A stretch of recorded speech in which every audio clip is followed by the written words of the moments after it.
இந்து நாடு அப்படின்னு நம்ம சொன்னா இது ஹிந்து மதத்தை மையப்படுத்தி இருக்கக்கூடிய நாடு என்று சொல்வதை விட இந்து வாழ்வியல் முறையை மையப்படுத்தி இருக்கக்கூடிய ஒரு நாடு. அது எல்லாருமே நாட்டு மக்கள் புரிந்து கொள்ள வேண்டும். உதாரணத்துக்கு காசி எடுத்துக்கலாம். காசி 1194ல முதலாக பனாரஸ் தாக்கப்பட்டது. உடைச்சிட்டாங்க. முஸ்லீம் இன்வேடர்ஸ் வந்து உடைச்சிட்டு போயிட்டாங்க. 1212 ஒரு பெங்கால் ஒரு சேனா டைனாஸ்டி விஸ்வரூபா அவர் வந்து உடைஞ்சு போன காசி கோவில் ஒரு கம்பத்தை நட்டு என்ன சொல்றாருன்னா இது மகாதேவனுடைய விக்டரி கம்பம் அப்படிங்க. பெங்காலு காசிக்கு என்ன சம்பந்தம்? 1250ல குஜராத்ல சேத் வஸ்துபால் அப்படிங்கிற ஒருத்தர் அப்பவே 1 கோடி ரூபாய் கொடுக்குறாரு, காசி கோயில திரும்ப கட்டுங்கப்பான். குஜராத்துக்கும் காசிக்கும் என்ன சம்பந்தம்?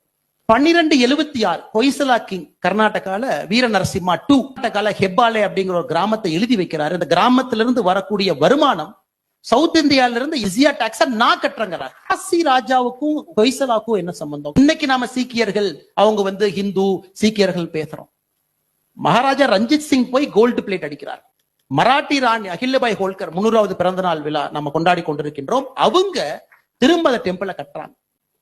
சோ ஒரு விஷயத்தையும் பார்க்கும் பொழுது ஒரு சிவிலைசேஷன் மார்க்கர் நாம எல்லோரும் ஒன்றாக நின்று இருக்கின்றோம். எப்பொழுதுமே நாம வடக்கு தெற்குன்னு பார்க்கலீங்க. மகாபாரதம் சாப்டர் 9 பீஷ்ம பருவத்தை நீங்க எடுத்து படிச்சு பாத்தீங்கன்னா பாரத வருஷங்கிறது என்ன?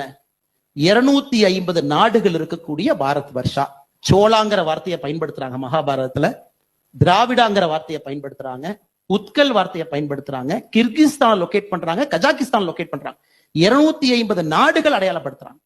அதோடு நிக்கல, 300 வழிபாட்டு தலங்களை மகாபாரதத்தில் அடையாளப்படுத்துறாங்க. 300 வழிபாட்டு தலங்கள் எப்படி கனெக்ட்? அதோட நிக்கலீங்க, 30 பெரிய ஏரிகளை மையப்படுத்துறாங்க மகாபாரதம். இது 30 ஏரிகள் இருக்கக்கூடிய நாடு. அதோட அவங்க நிக்கலீங்க, 150 மவுண்டன் ரேஞ்சஸ் மலைகள் இருக்கக்கூடிய ஊரை சொல்றாங்க. So they are connecting. இது பாரத வருஷம். திராவிடம், சோளா, விஷ்ணு புராணத்தை கேட்கிறாங்க பாரத வருஷம் என்னன்னு. கடலுக்கு மேலையும் இமயமலைக்கு கீழையும் இருக்கு பாரத் வருஷா. இமயமலையிலிருந்து கீழே ஒரு ஸ்ட்ரெயிட் லைன் போட்டீங்கன்னா அது 1000 யஜ்னாவா இருக்கும். ஒரு யஜ்னா 3.12 கிலோமீட்டர்.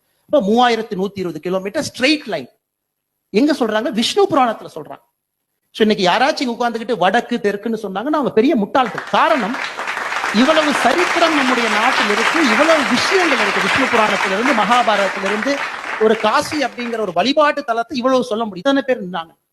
சோ எல்லாருமே நாம ஒரு லோக்கல் அடையாளம். இன்னைக்கும் பாரத் மாதா கி ஜெய். காரணம், பாரத நிலத்தில் இருக்கக்கூடிய நாம் பாரத அன்னையை வணங்குகின்றோம்.